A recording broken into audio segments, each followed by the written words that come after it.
starting with the region and empire, the subtopic. Meaning of region. It is usually used for states. An empire, this word is used for group of states, जिसे हम साम्राज्य कहते हैं. So, large states like those of Cholas, Tughlaqs और Mughals encompassed many regions. So क्या हुआ करता था that at that time, जो हम ये टाइम पीरियड पढ़ रहे हैं from 700 AD to 1750, जो चोलास थे, तुगलक्स थे, मुगल्स थे, these rulers what did they do? They encompassed many regions.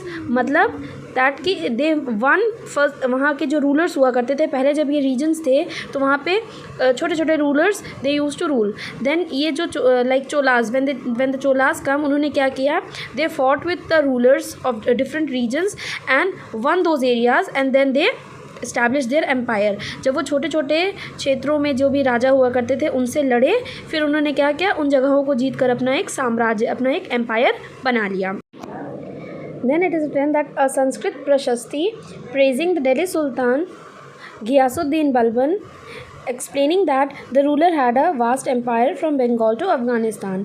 फिर उस टाइम पे क्या हुआ करता था, प्रशस्तीज होती थी. अब now what are these prashastis? So prashastis are the metal plates. एक मेटल प्लेट्स हुआ करती थी जिन पे क्या हुआ करता था, जो भी रूलर हुआ करता था उसके बारे में लिख दिया जाता था कि उसका एम्पायर कितना बड़ा था, मतलब प्रेजिंग, उसके बारे में प्रेजेस लिख दिए जाते थे. And they were written in Sanskrit. So metal plate like the प्रशस्ति was written in Sanskrit praising the Delhi Sultan Ghiyasuddin Balban, and it explained that कि ये जो रूलर थे, he had a vast empire from Bengal to Afghanistan. Then it is written that historians regard these as exaggerated claims of conquest. It means जो historians थे, they used to tell that afterwards they told us that ये जितनी भी चीज़ें लिखी गई थी कि this ruler had a vast empire from here to there, these all things they were just exaggerated. Exaggerated means होता है बढ़ा चढ़ा कर बताना. मतलब उस टाइम पे जब जो भी रूलर ये सब चीज़ें लिखवाता था, so he thought कि जितने भी लोग हैं, जिन मतलब how much time will they live, like 100 साल इतना ही जिएंगे. आफ्टर दैट जो भी लोग आएंगे, when they will see these things, so उन्हें लगेगा yes this ruler was so much powerful. But these things didn't happen when these historians they told us that these were the exaggerated claims of conquest. Understood? Then below that para you can see one box, language and region. इस box में अमीर खुसरो के बारे में लिखा है. अमीर Khusro, he was a poet and in 13th century when he came to India, 13th century में वो इंडिया आए. कहाँ से? अफ़गानिस्तान से. And he wrote the poems like during the Khilji time period. जो खिलजीज़ का टाइम पीरियड था, अमीर खुसरो उस टाइम पे पोएम लिखा करते थे. And he used to write in Hindi also. So जब अमीर खुसरो यहाँ इंडिया आए, so he observed a different language in every region of this land. Like उन्हें हर जगह डिफरेंट काइंड्स ऑफ लैंग्वेजेस मिली, हर रीजन में अलग लैंग्वेज. यहाँ पे कुछ एग्जांपल्स भी दी हैं, जैसे सिंधी, लाहौरी, कश्मीरी, द्वार समुद्री, तेलंगानी, गुजरी, माबरी, गौरी, अवधी, Hindavi. So these were the languages which he used to found that they were being spoken in different regions of India. Then he also found that one language which was not which does not belong to any state. ये एक language उन्हें ऐसे मिली जो किसी state की तो नहीं थी, but it was spoken by the learned people. Means और उन्हें कॉमन पीपल ये वाली लैंग्वेज यूज़ करते हुए नहीं मिले. Only the Brahmins, the learned people, they use to speak this language and this language was Sanskrit. So he came to know that Sanskrit was also a language which was not usually use by the common people, instead it was use by the Brahmins. Okay. Then below that box you will find again one paragraph. इस paragraph में क्या लिखा है, that by 700 AD there were many kingdoms having distant geographical dimensions, there own languages and cultural characteristics. इसका मतलब ये है कि बाय 700 AD, हम लोग इसी टाइम पीरियड से तो पढ़ रहे हैं, ये जो 1000 ईयर्स है फ्रॉम 700 AD टू 1750 AD, ये जो 1000 ईयर का टाइम पीरियड था, तो हम 700 AD की बात कर रहे हैं, the starting time period. When there were kingdoms, जब छोटे छोटे किंगडम्स थे, रीजन्स थे, एम्पायर जब नहीं हुआ करते थे. सो हर किंगडम का क्या था, दे had their own geographical dimensions. उन्हें पता था कि हाँ हमारा एरिया, हमारा क्षेत्र यहाँ तक का है. Then they had their own languages, उनकी खुद की लैंग्वेज हुआ करती थी. They had their cultural characteristics, उनकी खुद की कल्चरल कैरेक्टरिस्टिक्स हुआ करती थी. But what happened then, occasionally dynasties like the Cholas, Khiljis, Tughlaqs, Mughals were able to build an empire that was pan-regional. फिर क्या हुआ कि धीरे धीरे like all these rulers like the Cholas, Khiljis, Tughlaqs, Mughals, इन्होंने क्या किया, धीरे धीरे आके अपना यहाँ पे एम्पायर इस्टेब्लिश किया. इन्होंने धीरे धीरे इन्होंने like Cholas, they use to fought from few of the kingdoms, they won that and they established their empire over there. यहाँ पे वर्ड यूज़ हुआ है पैन रीजनल. पैन रीजनल मतलब होता है होल इंडिया, पूरा भारत. ओके, सो इन्होंने जो भी अपना बिल्ड किया empire, it that was pan regional. मतलब ये अभी तक तो जो ये रूलर्स थे, they were ruling the kingdoms, but when they like these big rulers, big empires, they were established, so they rule the pan regional area. इन्होंने पूरे भारत तक पे अपना साम्राज्य स्थापित किया. With the decline of Mughal empire there was re emergence of regional state. Then what happened, like जो when ever someone is ruling, it is not necessary that he will rule forever. Okay, so फिर क्या हुआ, जो सबसे last empire हमारा था Mughal empire, उसके जो लास्ट रूलर थे Aurangzeb, in his empire like, फिर क्या हुआ, धीरे Mughal empire it was declined, वो धीरे धीरे क्या हुआ, it became weaker and weaker. After that what happened, reemergence, मतलब फिर से एमर्ज होना. तो जब ये जो ये मुग़ल एम्पायर था, जब ये डिक्लाइन हो गया, लाइक कहते नहीं है कि किसी का साम्राज्य गिर जाना, उसके जो पावर थी वो ख़त्म हो जाना. तो जो पहले जिस तरह से रीजन्स हुआ करते थे, दे अगेन स्टार्टेड री एमर्जिंग, वो फिर से उसी तरह से रीजन्स छोटे छोटे बनने लगे. But the years of imperial pan regional rule had altered the character of regional empire. The question arises how, I am explaining you. इसका मतलब ये हुआ कि जो ये टाइम पीरियड था जब ये पैन रीजनल रूल जो हुआ था, जब पूरे भारत पे रूल किया गया, तो जब ये फिर से तो ये रीजन्स बन गए, री एमर्ज तो ये हो गए, बट इन्होंने इतने जो टाइम पीरियड तक ये रूल देख लिया था, so they did not kept untouched from that, वो उससे अछूते नहीं रहे. मतलब जब फिर से ये री एमर्जेंस हुआ, तो उसके बाद इनके जो भी मतलब जो भी इनके नए रूल्स बने, what ever the rules, instructions which they used to now follow was in touch of those time periods. Like for example, इनका जो adoption था स्टाइल ऑफ गवर्नेंस का, मैनेजमेंट ऑफ इकोनॉमी का था, एलिट कल्चर्स थे, languages जो थी वो सारी इन्फ्यूज्ड थी उस टाइम की. जो पैन रीजनल टाइम की ये सारी चीज़ें थी, adoption of style governance, management of economy, elite cultures, languages, ये सब रीजनल किंगडम में इन्फ्यूज थी. मतलब सारी चीज़ें वैसे ही, सारी नहीं, but these few things they were being practised which was practice during the pan regional time. So therefore one more conclusion came at the last, that the character of different regions did not grew in isolation.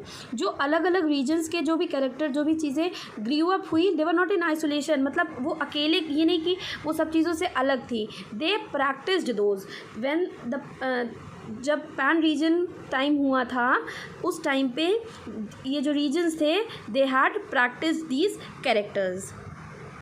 Once again I am giving the summary कि जब ये जो बड़े बड़े rulers आए, जब इन्होंने अपना एम्पायर यहाँ पे इस्टेब्लिश किया, तो उसके बाद कुछ टाइम पीरियड तक तो इनका empire it was good, but when it declined, जब दे बिकेम वीकर, तो फिर से रीजन्स क्या हुए, री एमर्ज हुए. ओके, उसके बाद जब री एमर्जेंस के बाद फिर से नए कल्चर्स, नए रूल्स बनने लगे इन रीजन्स के लिए, सो दे वर somehow being touched with those at the time of pan regional. जब वो पूरे भारत पे साम्राज्य स्थापित हुआ था, उस टाइम जैसी चीज़ें हुआ करती थी, वैसे ही कुछ कुछ चीज़ें अभी भी इन रीजन्स में प्रैक्टिस हुई, because they have faced those times when they were being ruled.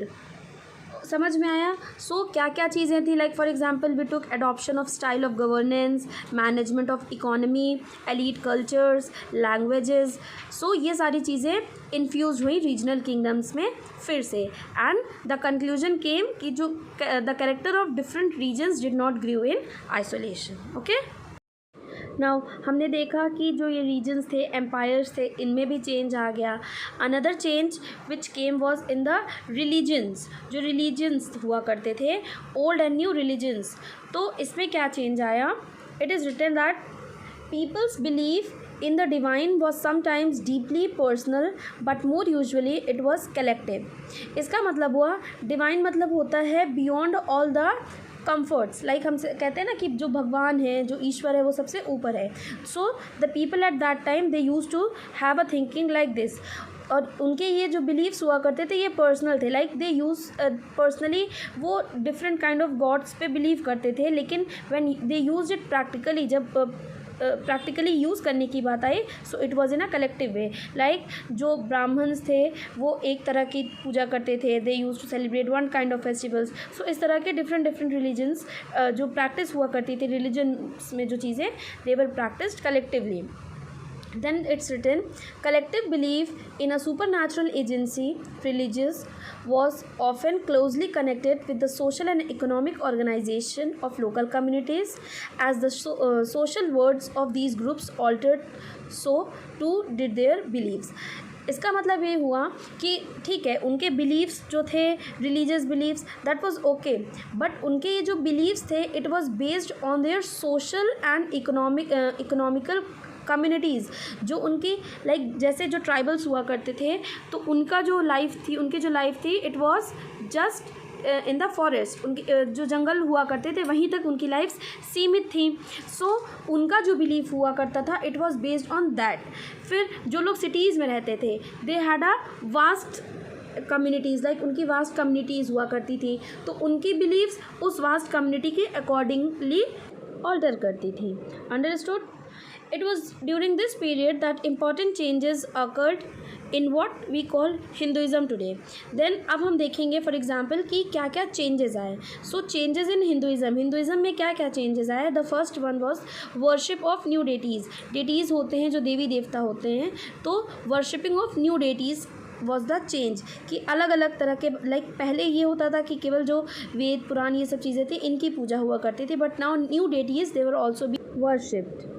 Okay, then the next change it was importance of Brahmins. अब इस टाइम पे क्या हुआ? Growing importance of Brahmins. जो ब्राह्मण्स थे, जो प्रीस्ट्स हुआ करते थे, वो क्या होने लगे? वो सोसाइटी में डोमिनेंट होने लगे, उनकी इम्पोर्टेंस बढ़ने लगी. वाई? अब अगर इम्पोर्टेंस बढ़ने लगी तो क्यों बढ़ने लगी? There was also reason. So their knowledge of Sanskrit text earn the Brahmins a lot of respect in the society.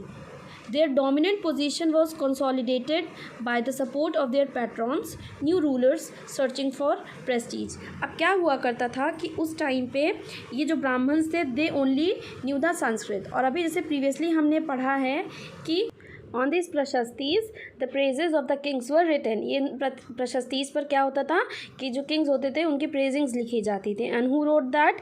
The Brahmins, because they only knew the Sanskrit language, so they use to write it on the prashastis. So these brahmins, they grew dominant in the society with the help of these patrons, like these rulers. And in return what these rulers, like they get from the brahmins, that their praises were being written by these brahmins, and these patrons in return took care of all the comforts of the brahmins.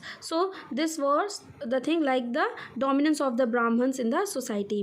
Then the next one of the major developments of this period was the emergence of the idea of bhakti. Now what is this idea?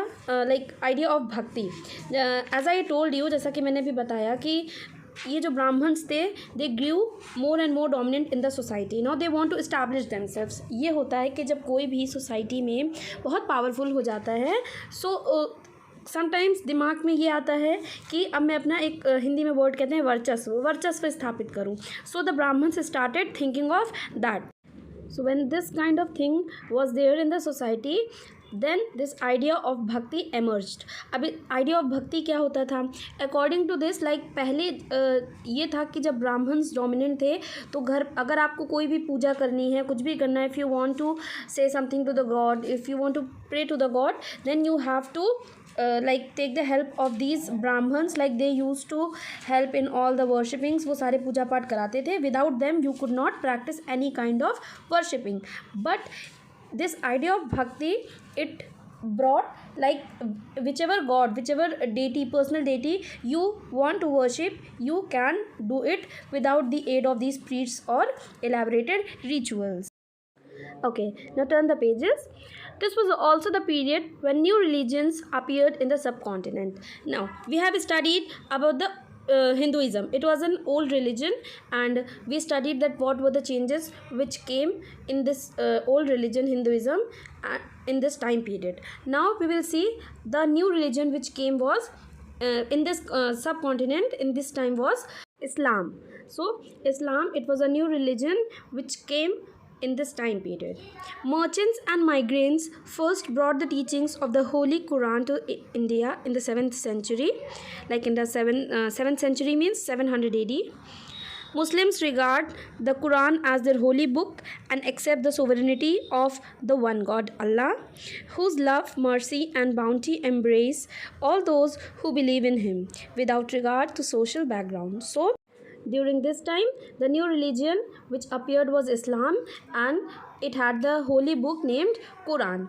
Many rulers were patrons of Islam and the ulama, the learned theologians and jurists. Now, जैसा कि Hinduism में था, they got the support of the patrons. Same was here also. Many of the rulers, they were patrons of Islam. And who were these ulmas? Ulmas, like हमारे Hinduism में जैसे Brahmins होते हैं, who are said to be the pandits, जो पंडित होते हैं. सो ऐसे ही इस इस्लाम में उलमाज होते हैं, they are the pandits. Okay, यहाँ लिखा है ना, learned theologians and jurist who have a lot of knowledge of their religion. Then there were and like Hinduism, Islam was interpreted in a variety ways by its. So जैसा कि Hinduism में होता था, that there were many ways in which this religion was interpreted, same was in the Islam also. Over here there were two kind of Muslims. One were the Sunni Muslims and one were the Shia Muslims. Now, according to the Shia Muslims, they believed that the Ali, he was the son-in-law of Prophet Muhammad. Okay, so these Shia Muslims, they thought that Ali was the legitimate leader of the Muslim community. Okay, now who was Prophet Muhammad? He was the person who found this religion. Like people believe that Prophet Muhammad वो अल्लाह के बंदे थे and he started this Islam religion. And the Sunni Muslims, they believed and like they accepted that the authority of the Khalifas to be the legitimate leader.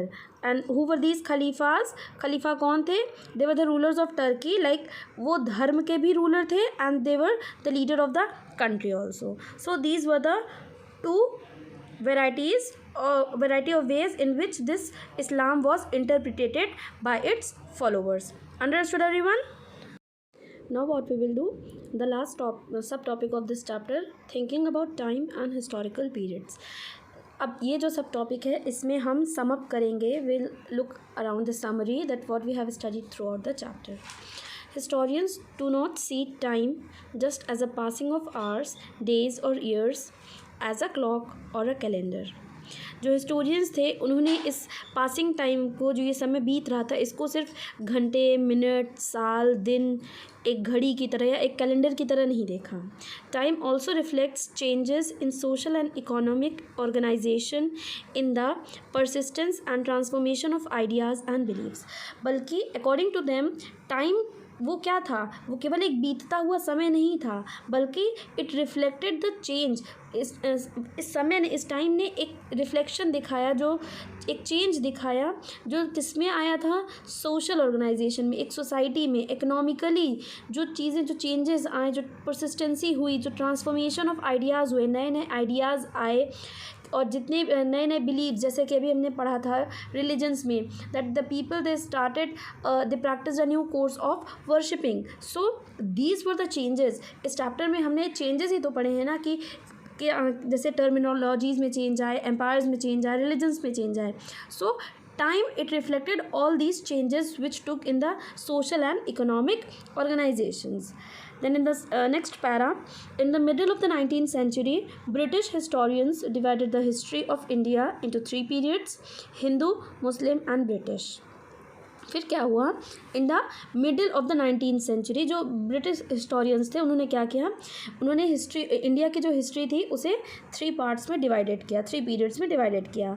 और वो क्या थी, Hindu, Muslim and British. This division was based on the idea that the religion of rulers was only important historical change and that there were no other significant developments in the economy, society or culture. Such a division also ignored the rich diversity of the subcontinent.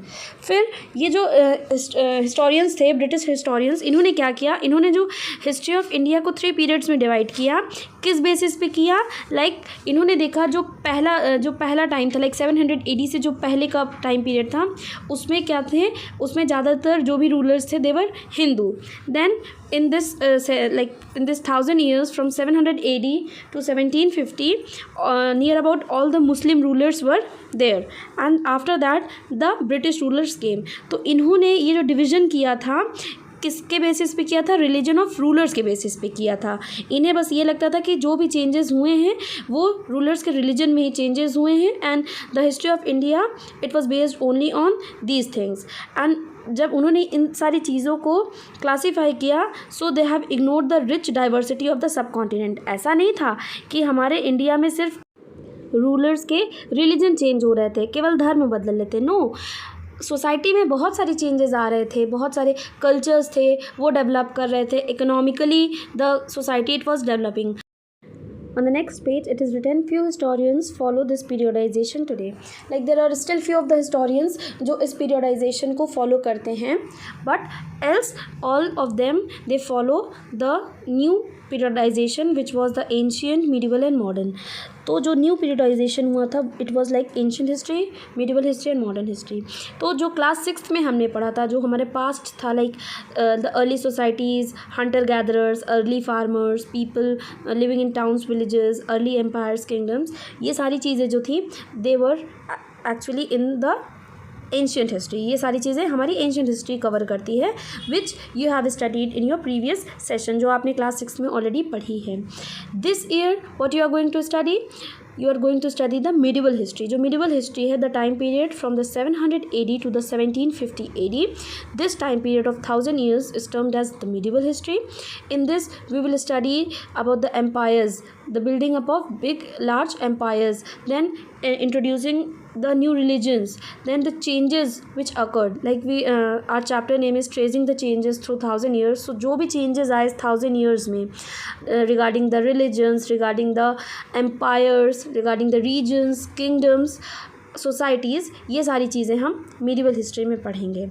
Then the time period like the 16th century and 18th century, it was quite different from the 8th or the 11th century. Why? Because इस time में क्या हुआ था कि modernity was there, modern time period हो गया था. Why? Because industrialisation it occurred, industries बनने लगी, कंपनीज़ बनने लगी, and these all they attracted the European trade companies were attracted because of these things, and they then came to our country. As you can see in the last para, it is written, during these 1000 years, the society of the subcontinent were transformed often, and economies in several regions reached a level of prosperity that attracted the interest of European trading companies. So, when the economy of our country, जब हमारी country की जो economy थी, when it reached a level of prosperity, जैसा कि you know that India, it was termed as a golden bird, so it attracted the European trading companies.